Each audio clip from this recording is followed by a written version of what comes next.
Ramdaman din ang pananalasa ng bagyong Aghon sa iba't ibang lugar sa Batangas. Alamin natin kung ganyan pa rin ang panahon doon sa unang balita live ni Denise Abante ng GMA Regional TV Balitang Southern Tagalog.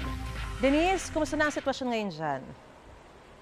Marie, sumikat na si Haring Araw dito sa Batangas City at panakanaka hanggang sa wala ng pag-ulan ang nararanasan sa Kalakhang, Batangas kumpara sa maghapong pag-ulan kahapon.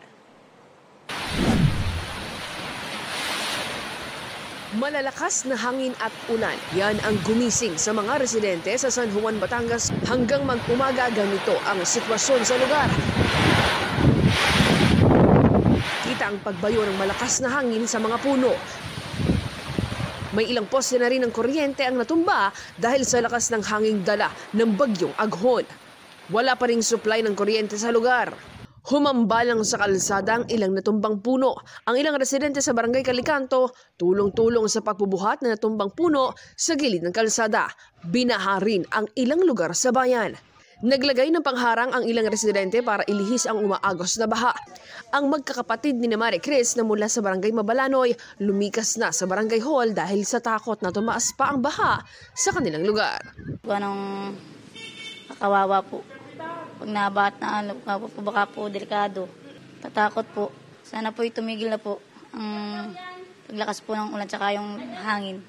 May ilan pang lumikas na residente ang pansamantalang nananatili sa paaralan. Kung maaari, wala muna pong masyadong lalabas ng bahay kasi po may mga yerong nagliliparan sa daan. Huwag po silang magutubiling lumapit sa barangay kung may kailangan. Malalaking alon ang humahampa sa baybayin sa bayan naman ng Mabini. Ang ilang bangka halos tangayin ng mga alon. Ramdam din ang bagyong Aghon sa Lipa City, Batangas. Natumba ang poste ng kuryente sa Purok 7 sa Barangay Anilao sa nasabing lungsod.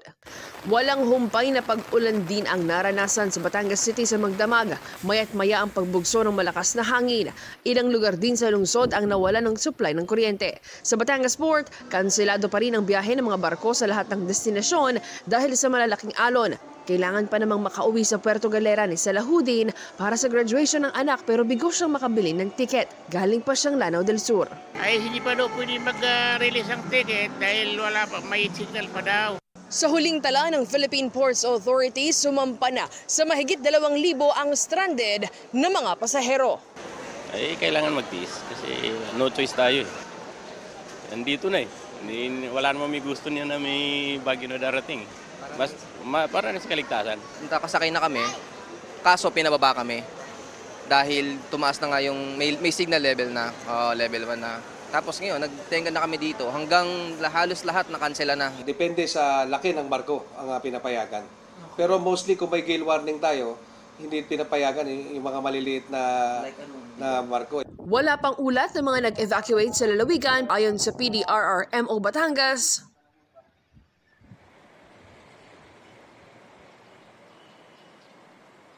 Marie, sa huling mensahe ng Coast Guard Batangas, wala ng mga stranded na pasahero dahil balik biyahe na ang mga sasakyang pandagat ngayong araw at inaasahang makakapagtawid dagat na ang mga stranded na mga pasahero sa Pantalan. Live mula rito sa Batangas City, balik sa inyo. Maraming salamat at ingat kayo dyan. Buti na lang umaraw na. Denise Abante ng GMA Regional TV Balitang Southern Tagalog. Mga kapuso, para una ka sa mga balita, mag-subscribe sa GMA Integrated News sa YouTube. Sa mga kapuso abroad, subaybayan niyo po kami sa GMA Pinoy TV at sa www.gmanews.tv.